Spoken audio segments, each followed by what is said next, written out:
Hello everyone, कैसे हो आप सब। आप सभी के लिए बहुत ही ज़्यादा इम्पोर्टेंट वीडियो आज लाया हूँ, जिसमें हम जानेंगे कि कैसे हमें सब्जेक्ट्स को टैकल करना है और हमारी क्या राइटिंग टिप्स होनी चाहिए एग्ज़ाम के लिए, और आंसर को कैसे प्रेजेंट करना है।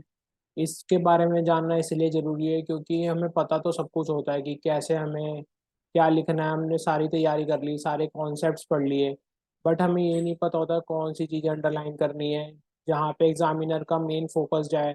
उन सभी के बारे में आज हम इस वीडियो में बात करेंगे। ज़्यादा लेंदी वीडियो नहीं बनेगी ये वाली।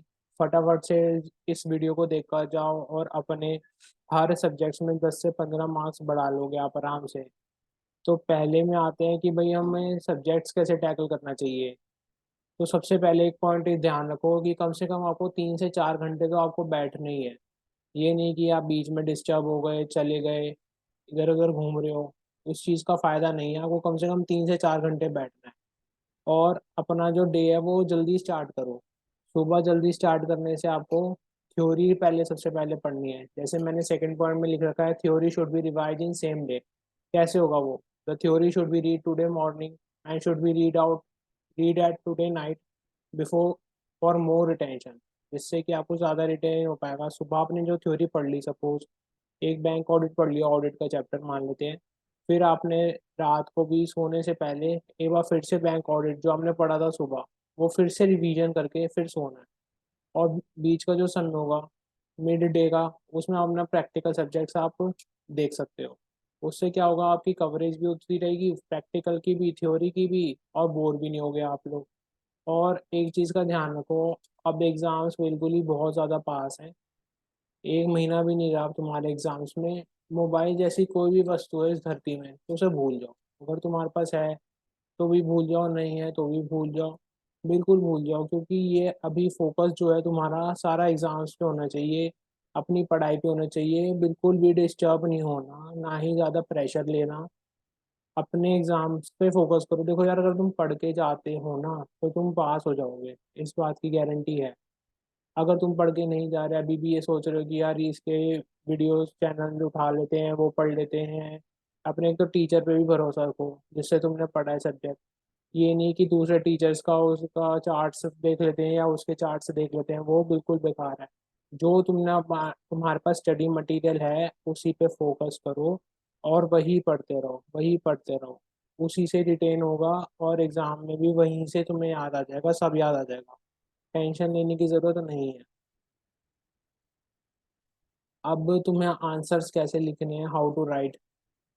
तो सबसे पहले 2 से 3 लाइन का ही एक पॉइंट बनाना। सपोज तुम्हें पैराग्राफ फॉर्म में आंसर्स दो और 2 से 3 लाइन की में ही बनाना है आंसर।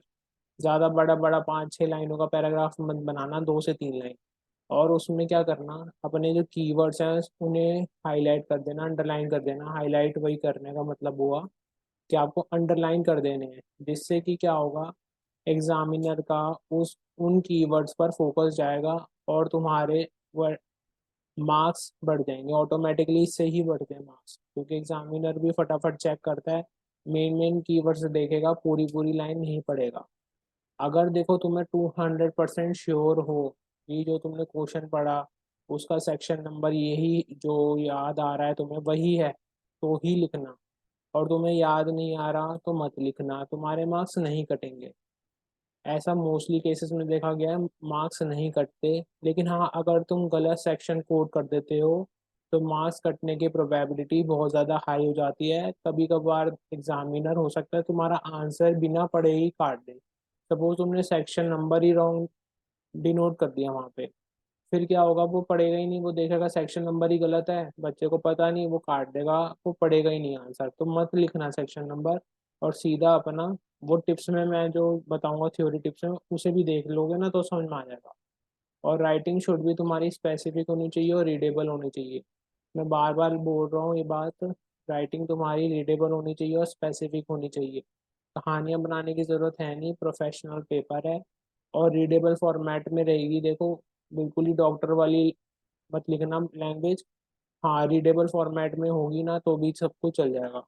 ये नहीं कह रहा हूँ बहुत ही ज़्यादा तुम्हें अच्छी एकदम कर्सिव राइटिंग है बढ़िया बढ़िया वाली, इतना नहीं हो पाता, क्योंकि जब एग्ज़ाम में लिख रहे होते हैं तो स्टार्टिंग 1-2 पेज तो बहुत बढ़िया चले जाते हैं, फिर उसके बाद खींचतानी होती है, लेकिन तुम्हें बिल्कुल ही एकदम मत चले जाना कि बिल्कुल ही एकदम रद्दी पीट दो अपनी राइटिंग की, और specific to the point answer देना।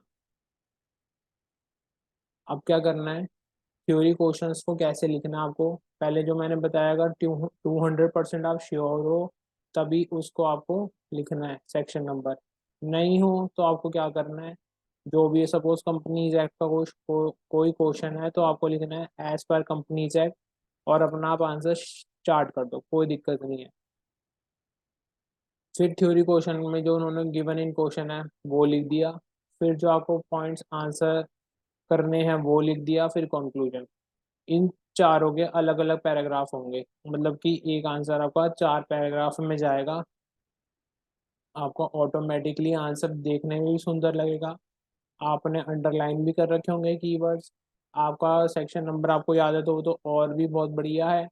इससे क्या होता है, पता चल जाता है कि हाँ बच्चे को कितनी कॉन्सेप्चुअल क्लैरिटी है। सपोज तुम्हारी कॉन्सेप्चुअल क्लैरिटी अच्छी है तो वो तुम्हारे सेक्शन नंबर से पता चल जाएगा, फिर वो फटाफट फटाफट आंसर चेक कर देगा और तुम्हारे मार्क्स अच्छे आ जाएंगे। एक ये बेनिफिट तो होता है, लेकिन अगर तुमने गलत ही सेक्शन रॉन्ग कोड कर दिया वो बेकार है, उसको मत करना। पूरा आंसर लिख के आ जाना, सेक्शन नंबर ही तो नहीं लिखा तुमने, उसके मार्क्स लूज भी नहीं करोगे तुम। इस बात की बेफिक्री छोड़ दो कि मार्क्स कट जाएंगे या सबके याद करने बैठ गए तो हो गया, क्योंकि भाई और भी सब्जेक्ट्स हैं, एक ही सब्जेक्ट नहीं है। ऐसे डायरेक्ट टैक्स का भी है, इन आईडीटी भी आ जाएगा, सब कुछ आ जाएगा, सब कहाँ तक किस किस के करोगे लर्न। तो इसलिए अगर नहीं याद आ रहा कोई दिक्कत नहीं, याद आ रहा है तो बहुत अच्छी बात है। और पॉइंट फॉर्म में आंसर्स देने हैं, जो मैंने अभी बताया था, 2 से 3 लाइन ही बनाना, इससे ज़्यादा मत बनाना। मोबाइल को भूल जाना कुछ समय के लिए, अपने जिस टीचर से पढ़ा है उस पर फोकस रखो, उस पर ट्रस्ट रखो, और एग्ज़ाम देने जाओ। All the best for your preparations, bye.